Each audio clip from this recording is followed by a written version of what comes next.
Hi, on module 43, I have actually focused on discussing and practicing certain aspects of factors affecting enzyme activity, which were most frequently asked doubts in the previous week, that is last. While I'm explaining that, you may come across some short forms that I will use, like square bracket S, which actually in chemistry and in biology and in enzyme kinetics, it means the square bracket is a symbol for concentration. So S is substrate concentration is shown as S in square bracket.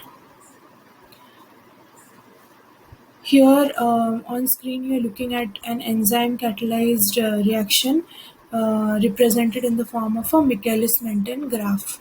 So our x-axis shows substrate concentration, which is increasing as we move towards the right, and the y-axis shows the rate of reaction, which increases as you go higher on the above from bottom to top of the y-axis.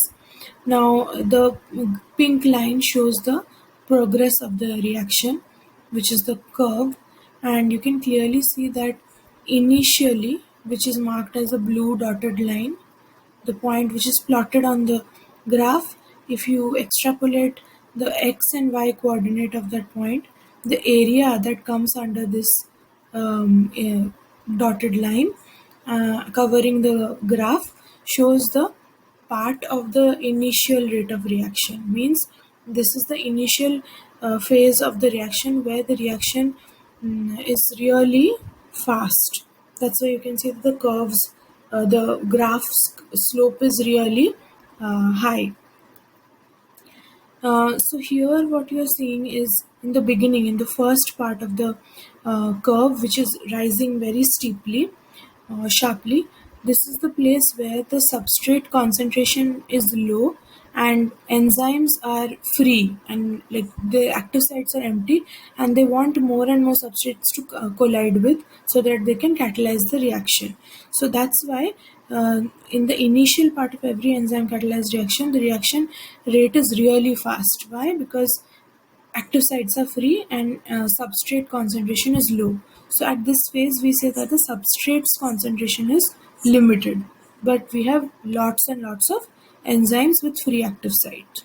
Now, as you move towards the end of the initial velocity, the rate of the reaction starts hitting a plateau, means it starts becoming stable. What is the reason?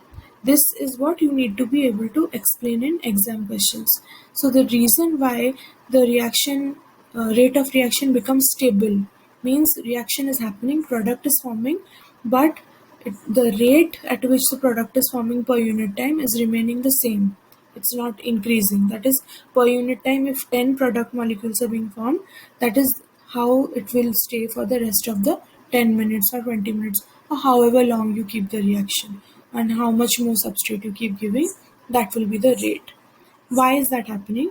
That is because at this point your substrate concentration is going on increasing, but what is not increasing? Your enzyme concentration. So here your enzyme supply becomes limited, because from the starting, how much of enzyme you had given, that's it. No extra enzyme was added to this mixture. But what was getting added? The substrate concentration. Look at the x-axis. Substrate concentration is getting increased. Okay, because of that, more and more substrates are now waiting for active sites on the enzyme to become free.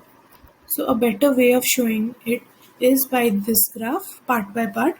So in the initial rate of reaction, you can look at the graph and you will see that the initial rate of the reaction is very high.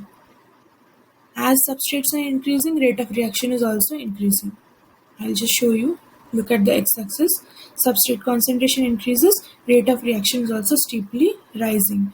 This is because at this phase, there are too many active sites which are empty. Look at this diagram.